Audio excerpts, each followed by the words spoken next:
Hello అందరికీ ఈరోజు మా స్పెషల్ చూసారా ఎగ్ పులుసు సూపర్ టేస్ట్ వచ్చింది. చేపల పులుసు లాగా అందరికీ తెలిసిందే, కానీ ఒక్క సీక్రెట్ ఇంగ్రీడియంట్ వేసామంటే డబుల్ టేస్ట్ వస్తుంది.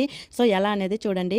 ఫస్ట్ అయితే ఎగ్స్ని బాయిల్ చేసి పక్కన పెట్టేసుకోండి. తర్వాత కడాయి పెట్టేసుకొని తగినంత నూనె వేసుకొని కొద్దిగా పసుపు వేసి ఫస్ట్ ఎగ్స్ని అన్నిటినీ వేయించి పక్కన పెట్టుకోండి.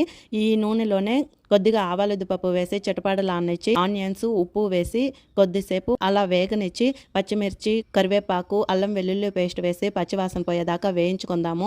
తర్వాత వచ్చి మనం కట్ చేసిన టమోటోస్నైనా వేసుకోవచ్చు. టమోటోస్ని ఇలా ప్యూరీ చేసుకోవడం వలన సాఫ్ట్గా మంచి టేస్టీగా వస్తుంది. సో ఒక 2 మినిట్స్ టమోటో ప్యూరీ అంతా పచ్చివాసన పోయినాక కారము ధనియాల పొడి వేసినాక మన సీక్రెట్ ఇంగ్రీడియంట్ జీలకర్ర మెంతి పొడి మిక్సీకి పట్టి వేయండి. సూపర్ టేస్ట్ వస్తుంది. తగినంత వాటర్ పోసుకొని టేస్ట్కి తగినంత చింతపులుపు వేసుకునేసి ఎగ్స్ వేసి మంచిగా ఒక 5 మినిట్స్ మూత పెట్టి ఉడికించుకున్నామంటే మన వేడి వేడి ఎగ్ కర్రీ రెడీ అయిపోయింది. ఫైనల్గా కొత్తిమీర వేసుకునేసి సర్వ్ చేసుకోవడమే. ఎలా అనిపించిందో లైక్ చేసి కామెంట్ చేయండి. సబ్స్క్రైబ్ చేసుకోవడం మర్చిపోద్దు.